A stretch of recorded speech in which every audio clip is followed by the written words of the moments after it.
அஸ்ஸலாமு அலைக்கும் வரஹ்மத்துல்லாஹி தஆலா வபரகாத்துஹு. அஊது பில்லாஹி மினஷ் ஷைத்தானிர் ரஜீம். பிஸ்மில்லாஹிர் ரஹ்மானிர் ரஹீம். லக்கத் கான ஃபீ யூசுஃப வ இஹ்வத்திஹி ஆயாத்துன் லிஸ்ஸாயிலின். ஆமன்னா பில்லாஹ். ஸதகல்லாஹு மௌலானல் அலியுல் அதீம். யூசுஃப் நபி அவர்களுடைய சகோதரர்கள் விஷயத்தில் அவர்களை பற்றி வினவக்கூடியவர்களுக்கு பெரும் அத்தாட்சிகள், படிப்பினைகள் இருக்கின்றன. இது காலூல யூசுஃப் வா ஹூஹு அஹப்பு இலா அபீனா மின்னா வ நஹ்னு உசுபா இன்ன அபானா லஃபி தலாலி முபீன். யூசுஃபினுடைய சகோதரர்கள் பேசிக்கொண்டார்கள். யூசுஃபனுடைய சகோதரரும் நம்மை விட நம்முடைய தந்தைக்கு மிக பிரியமுள்ளவர்களாக இருக்கிறார்கள். நாம் ஒரு பெரும் கூட்டமாக இருக்கிறோம். நிச்சயமாக நம்முடைய தந்தை தவறான வழியில் இருக்கிறார். உக்துலு யூசுஃப அவித்தரஹூ அரதன் யஹ்லுலக்கும் வஜுஹு அபீக்கும் வ தகூனு மின் பாதி கௌமன் சாலிஹின். யூசுஃபை நீங்கள் கொன்றுவிடுங்கள் அல்லது பூமியினுடைய தூரமான பகுதியிலே சென்று அவரை வீசிவிடுங்கள். அப்போது உங்களுடைய தந்தை முகம் உங்கள் பக்கமே திரும்பியிருக்கும்.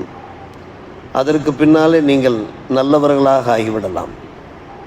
கால காயிலும் மின்ஹும் லா தகுத்துலு யூசுஃப் வ அல்கூஹு ஃபி கயாபத்தில் ஜுப்பி எல்தகித்துஹு பாது சையாரா இன் குன்தும் ஃபாயிலின்.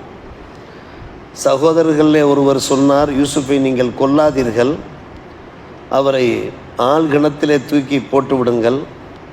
வழிப்போக்கர்கள் சிலர் வந்து அவரை எடுத்துக்கொள்வார்கள். இவ்வாறு நீங்கள் செய்தீர்கள் என்றால் அது நலமாக இருக்கும். காலு யா அபானா மாலக்க லா தஅமன்னா அலா யூசுஃபு வ இன்னா லஹு நாசிஹூன். சகோதரர்கள் மகன்கள் சொன்னார்கள், எங்கள் அன்பு தந்தையே, உங்களுக்கு என்ன ஆனது? யூசுஃப் விஷயத்தில் எங்களை ஏன் நீங்கள் நம்ப மறுக்கிறீர்கள்? நாங்கள் அவருக்கு நலவையே நாடுபவர்களாக இருக்கிறோம். அர்சில்ஹு மஅனா கதன் யர்தஉ வ யல்அப். எங்களோடு நாளைக்கு அவரை அனுப்புங்கள், அவர் விளையாடட்டும், உல்லாசமாக இருக்கட்டும், கனிகளை புசிக்கட்டும். இன்னாலஹுல ஹாஃபிது. நாங்கள் அவரை பாதுகாத்து கொள்பவர்களாக இருக்கிறோம். கால இன்னில யஹுசுனுனி அன் ததுஹபு பிஹி வ அஹாஃபு அன் யவுக்குலஹு திபு வ அன்தும் அன்ஹு காஃபிலூன். யாக்கூப் நபி சொன்னார்கள், தந்தை சொன்னார்கள், நீங்கள் அவரை அழைத்து செல்வது எனக்கு கவலையை தர வல்லதாக இருக்கிறது. ஓனாய் அவரை சாப்பிட்டு விடுமோ என்று நான் பயப்படுகிறேன். நீங்கள் பாராமுகமாக இருக்கிற நிலைமையில். காலு லஇன் அக்கலஹு திபு வ நஹ்னு உசுபத்துன் இன்னா இதல்ல காசிரும். அந்த மகன்கள் சொன்னார்கள், ஓனாய் அவரை சாப்பிட்டு விட்டால் நாங்கள் ஒரு பெரும் வலுவான கூட்டமாக இருக்கிறோம், நிச்சயமாக நாங்கள் நஷ்டத்திற்குரியவர்களாக ஆகிவிடுவோமே என்று சொன்னார்கள்.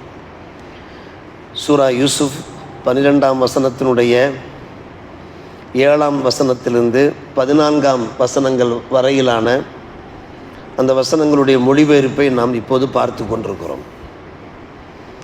யூசுஃப் நபி அவருடைய சகோதரர்கள் விஷயத்திலே அவர்களை பற்றி வினவுவோருக்கு பல்வேறுபட்ட படிப்பினைகள் இருப்பதாக இந்த வசனங்கள் தொடங்குகின்றன.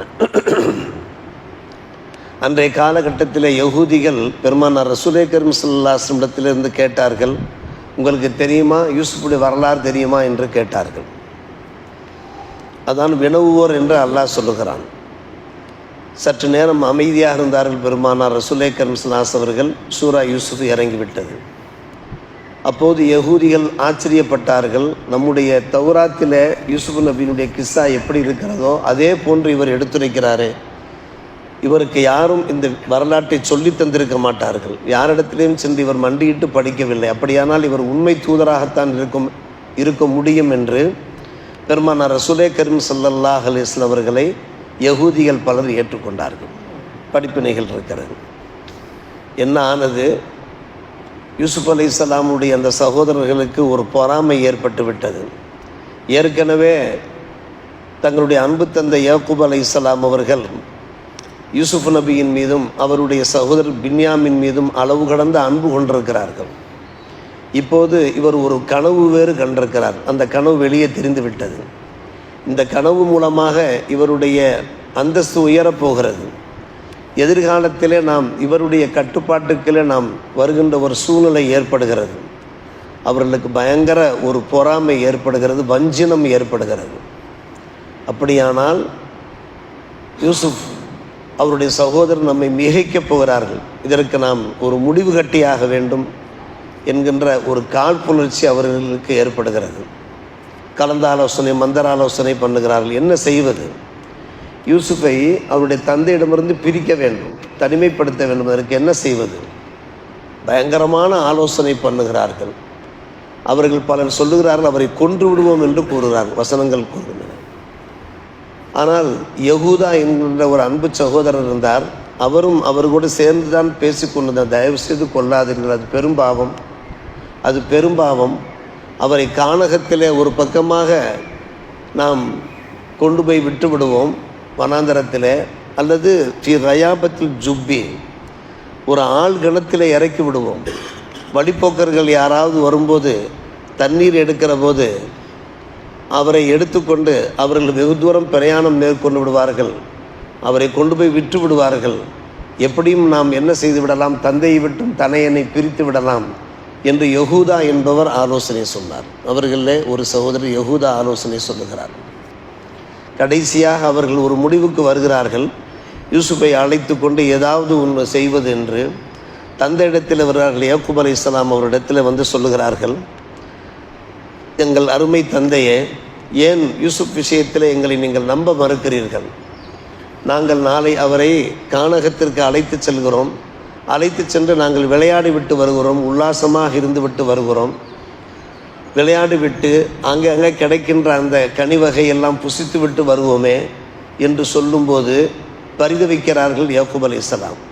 சகோதரருடைய உணர்வுகளை புரிந்து கொண்டவர்கள், நீங்கள் அப்படி செய்தீர்கள் என்றார், இவர் இளம் பாலகராக இருக்கிறார், நீங்கள் ஒரு பக்கமாக விளையாடி கொண்டிருப்பீர்கள், அந்த கானகத்தில் நிறைய ஓநாய்கள் உலாவுகின்றன, ஏதாவது ஒரு ஓநாய் இந்த பிள்ளையை அடித்து சாப்பிட்டு விடுமே, எனக்கு கவலையாக இருக்கிறது, இன்னில யஹுசுனி என்று சொல்கிறார்கள்.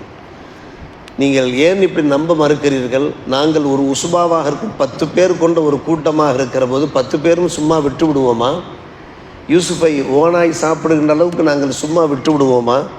நீங்கள் நம்பி அனுப்புங்கள் என்று சொன்னவுடனே வேறு வழி இல்லாமல் யாக்கூப் அலைஹிஸ்ஸலாம் அவர்கள் யூசுப் நபியை அனுப்பி வைக்கிறார்கள். அருமை சகோதரர்களே, யூசுப் நபி அலைஹிஸ்ஸலாம் அவர்களை அனுப்பி வைக்கிறார்கள். இவர்கள் செல்லுகிறார்கள், அங்கே செல்கிறார்கள். சென்று அதற்கு பின்னால் என்ன நடக்கிறது அடுத்த வசனங்களில் வருகிறது. இவர்கள் கானகத்திற்கு அவர்களை அழைத்து சென்றதற்கு பின்னால் என்ன நடக்கிறது என்கிற விஷயம் இந்த 12ஆம் 14ஆம் வசனங்களுக்கு பின்னால் இடம்பெறுகின்றன. இங்கே யூசுப் அலைஹிஸ்ஸலாம் அவருடைய சகோதரர்கள் விஷயத்தில் நிறைந்த படிப்பினைகள் இருக்கின்றன என்று அல்லாஹ் சொல்லுகிறானே. யாக்கூப் அலைஹிஸ்ஸலாம் அவர்கள் மீது அவர்கள் தங்களுடைய அன்பு மகன்கள் அந்த இருவர் மீது அந்த அளவுக்கு அன்பு கொண்டிருந்ததற்கு என்ன காரணம், ஒரு பாச உணர்ச்சி இருந்ததற்கு என்ன காரணம் என்று கேட்டால், அந்த இருவரும் இளையவர்களாக இருந்தாலும் கூட தாயை இழந்தவர்கள். யாக்கூப் அலைஹிஸ்ஸலாம் அவர்களுடைய கடைசி 4ஆம் மனைவியாகிய ராஹில் அலைஹிஸ்ஸலாம் அவர்களை இழந்தவர்கள். பிள்ளைகளாக இருக்கிற போது இழந்து விட்ட காரணத்தினாலே கடைசியாக பிறந்த பிள்ளைகள் மீது பொதுவாகவே ஒவ்வொரு தந்தைக்கும் ஒரு அன்பு இருக்கும், பாசம் இருக்கும். அந்த அடிப்படையில் ஒரு பாசம் செலுத்தி கொண்டிருந்தார்கள், அளவு கடந்த பாசம் வைத்திருந்தார்கள். இதுதான், இந்த பாச உணர்ச்சி தான் சகோதரருடைய காழ்ப்புணர்ச்சிக்கு காரணமாக ஆகிவிட்டது. நாம் 10 பேர் இருக்கிறோம், 10 பேர் மீது இல்லாத ஒரு பாசம் யூசுப் நபி மீது இருக்கிறத என்கின்ற ஒரு காழ்ப்புணர்ச்சிக்கு அதுவே காரணமாக ஆகிவிட்டது. யாக்கூப் அலைஹிஸ்ஸலாம் அவர்கள் ஒருதலை பட்சமாக பாசம் செலுத்தவில்லை, மாறாக நபித்துவ கண்களோடு பார்த்தார்கள் யூசுப் நபியை. நபித்துவ கண்கள் என்றால் யூசுப் நபி அலைஹிஸ்ஸலாம் அவர்கள் கண்ட கனவிலே இவர் பின்னால் ஒரு நபியாக ஆகப் போகிறார் என்கிற தீர்க்க தரிசனம் கிடைத்தது. ஆகா, நம்முடைய அன்பு மகன் பிற்காலத்திலே ஒரு நபியாக ஆகப் போகிறானே என்கிற போது ஒரு சந்தோஷம் ஏற்படுமா இல்லையா, ஒரு மகிழ்ச்சி ஏற்படுமா இல்லையா? எல்லாவற்றுக்கும் மேலாக யூசுப் அலைஹிஸ்ஸலாம் அவர்களிடத்திலே வெளி அழகு மட்டும் இருக்கவில்லை, அபாரமான அழகு மட்டும் இருக்கவில்லை, குணங்கள் மிக அருமையான குணங்களாக இருந்தன. அறிவு சுடராக திகழ்ந்தார்கள், தொலைநோக்கு பார்வையுடையவராக இருந்தார்கள். காரணம், நாம் நம்முடைய பிள்ளைகளுக்கு மத்தியிலே ஒரு சின்ன சின்ன வித்தியாசங்களை பார்ப்போம். சில பிள்ளைகள் துருதுருப்பாக இருப்பார்கள், சுறுசுறுப்பாக இருப்பார்கள், உற்சாகமாக இருப்பார்கள், அறிவுபூர்வமாக நடப்பார்கள். அப்போது நமக்கு ஒரு ஆசை உண்டாகுமா இல்லையா? பிள்ளைகள் மீது ஆசை உண்டாகுமா இல்லையா? இதன் அடிப்படையில் தான் யூசுப் அலைஹிஸ்ஸலாம் அவர்கள் மீதும் அவருடைய அன்பு சகோதரர் பின்யாமின், கூட பிறந்த சகோதரர்கள் மொத்தம் 2 பேர், அவர்கள் மீது அவர்களுக்கு அன்பு ஏற்பட்டது. இதுவே காழ்ப்புணர்ச்சி காரணமாக ஆகிவிட்டது. எப்படிப்பட்ட ஒரு முடிவுக்கு வருகிறார்கள் பாருங்கள்.